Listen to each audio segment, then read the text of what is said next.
Color theory adalah komposisi, dan komposisi adalah kontras.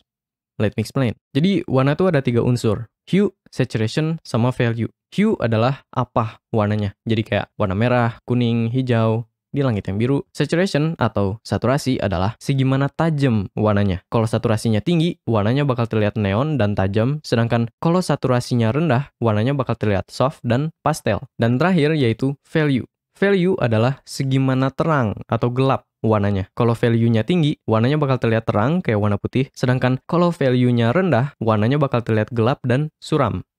Seperti masa depan aku. Nah, apa hubungannya warna sama komposisi?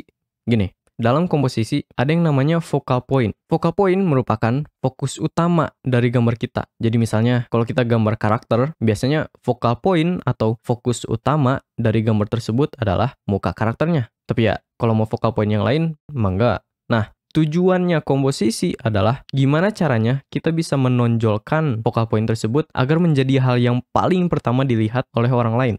Well, salah satu caranya adalah dengan menggunakan kontras. Apa itu kontras? Menurut aku, makna kasarnya kontras adalah perbedaan. Jadi misalnya, kalau kamu bilang Blue Lock itu bagus, tapi menurut aku Blue Lock itu overrated. Nah, karena opini kita beda, jadinya saling kontra atau ngekontras opininya. Sehingga aku digebukin. Tapi biasanya dalam konteks menggambar, perbedaan yang dimaksud adalah perbedaan dalam value. Jadi misal, kalau kita gambar warna abu di sebelah abu gelap, kontrasnya bakal rendah. Kenapa? Karena perbedaan value-nya nggak begitu jauh. Sedangkan kalau kita gambar warna hitam di sebelah warna putih, kontrasnya bakal tinggi. Kenapa? Karena perbedaan value-nya jauh banget. Nah, tapi sebenarnya kontras itu nggak terkhusus value. Tetapi hue dan saturasi juga bisa digunakan untuk membuat kontras. Misal, kita gambar warna merah muda di sebelah warna merah yang sedikit lebih tajam. Kontrasnya bakal rendah. Kenapa? Karena perbedaan saturasinya nggak begitu jauh. Sedangkan kalau kita gambar warna abu di sebelah warna merah yang tajam banget, kontrasnya bakal tinggi. Kenapa? Karena perbedaan saturasinya jauh banget. Sama pula dengan hue. Warna biru sama ungu kontrasnya rendah karena jaraknya lumayan deket di color wheel. Sedangkan biru sama oranye kontrasnya tinggi karena jaraknya jauh banget di color wheel. Literally 180 derajat gitu. Bahkan kontras juga bisa dibuat dengan hal selain warna. Mau itu ukuran besar sama kecil, bentuk halus dengan bentuk tajam, garis lengkung dengan garis lurus, simple dengan detail. Pokoknya apapun yang punya lawannya, itu bisa digunakan untuk membuat kontras. Oke? Nah, balik ke pertanyaan sebelumnya, gimana caranya kita bisa menggunakan kontras untuk menonjolkan focal point kita?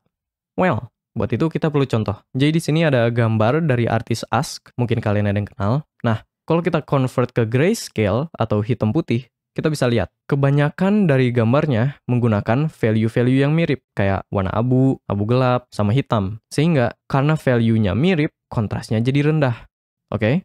Nah, tapi kalau kita lihat focal point-nya, yaitu mukanya Gojo, kita bisa lihat value-nya beda banget. Mukanya Gojo hampir mentok putih, sedangkan sekitarnya itu gelap banget. Sehingga kontrasnya tinggi. Nah, dan karena bagian itu doang yang kontrasnya tinggi, jadinya nonjol dibanding bagian yang lain.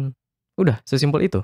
Atau contoh lain, di sini ada gambar dari artis Dionarf yang menggunakan prinsip yang sama, cuman sekarang kontrasnya dibuat pakai saturasi. Jadi kita bisa lihat gambar ini tuh saturasi merahnya tajam banget ya, literally mentok gitu di color picker. Nah, tapi karena kebanyakannya emang tajam, jadinya nggak terlihat nonjol. Karena ya, kalau semuanya tajam, nggak ada yang terasa tajam gitu. Sedangkan, kalau kita lihat your, yaitu focal point-nya, kita bisa lihat saturasinya rendah banget dibanding sekitarnya. Sehingga kontrasnya jadi tinggi. Nah, dan karena bagian itu doang yang kontras saturasinya setinggi itu, jadinya terlihat nonjol.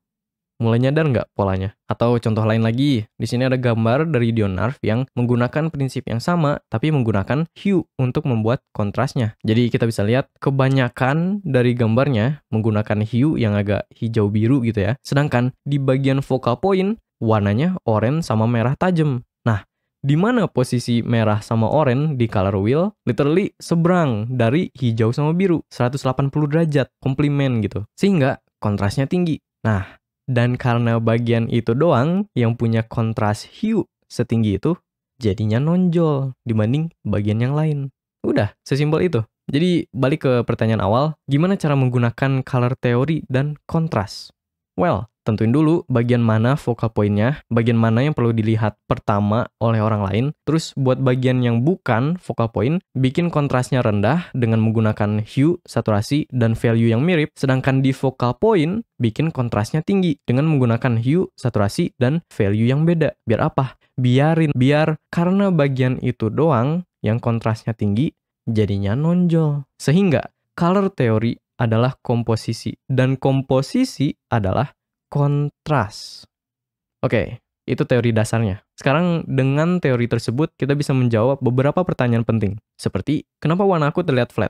Kalau warna kamu terasa flat, itu biasanya karena kontrasnya kurang. Jadi, hue, saturasi, sama value warna-warnanya itu terlalu mirip. Jadi nggak ada yang terlihat nonjol gitu. Kalau gitu ya, solusinya simple. Naikin aja kontrasnya. Bikin value yang gelap, lebih gelap. Value yang terang, lebih terang. Tambah variasi sedikit di dalam hue-nya. Terus bikin warna-warnanya lebih tajam. Boom, jadinya nggak flat. Dan pastikan bagian yang paling kontras adalah focal point-nya. Jadi orang tuh langsung tahu, oh oke, seharusnya lihat ke sini. Nah, tapi hati-hati, karena kalau semuanya kontrasnya tinggi, nanti malah kenapa warna aku terlihat nabrak? Gimana caranya biar terlihat harmonis? Oke, jadi menurut aku harmonis itu sekedar kebalikan dari kontras. Dimana kontras berarti beda, harmonis berarti sama. Balik ke analogi dari awal, kalau aku kemudian bilang look back film yang bagus, terus kamu setuju, nah kita bakal harmonis. Kenapa? Karena opininya sama. Sehingga kita bersalaman. Jadi, kalau warna di dalam gambar kamu terlihat nabrak, bikin hue, saturasi, dan value-nya lebih mirip. Dan sekali lagi, pastikan bagian yang paling nonjol adalah focal point-nya. Karena kalau kontrasnya tinggi di mana-mana, ntar malah bingung nyari focal point-nya. Ibarat nyari batu di dalam nasi gitu. Tapi ya, itu juga biasanya nggak perlu dicari sih. Wait, bentar. Kamu bilang kontras yang tinggi itu sebaiknya di focal point. Tapi aku lihat Mika Picasso itu warnanya ribet banget. Mana semuanya tajam lagi. Tapi kayak oke-oke aja gitu. Kok bisa? Oke. Jadi gini, sebenarnya Mika Picasso pun menggunakan prinsip yang sama. Cuman kontrasnya dibalik. Maksudnya buat bagian yang nggak penting, ia menggunakan warna-warna yang kontras. Literally Magico Hibiniu gitu ya. Tapi kalau kita lihat focal point-nya, warnanya simple amat, cuman warna kulit doang gitu. Nah, jadinya kontrasnya rendah di focal point. Dan karena bagian itu doang yang kontras warnanya simple, jadinya terlihat beda dan nonjol. Nah, kan prinsipnya sama, cuman kontrasnya dibalik. Jadi sebenarnya yang pentingnya tuh bukan tinggi atau rendah kontrasnya, tapi sekedar apakah focal point kamu terlihat beda dibanding bagian yang lain. Oke. Tapi gimana kalau focal point kita lebih dari satu? Mungkin karena karakternya ada lebih dari satu atau ada elemen lain gitu yang pengen ditonjolin. Misal kayak pakaian atau benda gitu. Kalau itu gimana?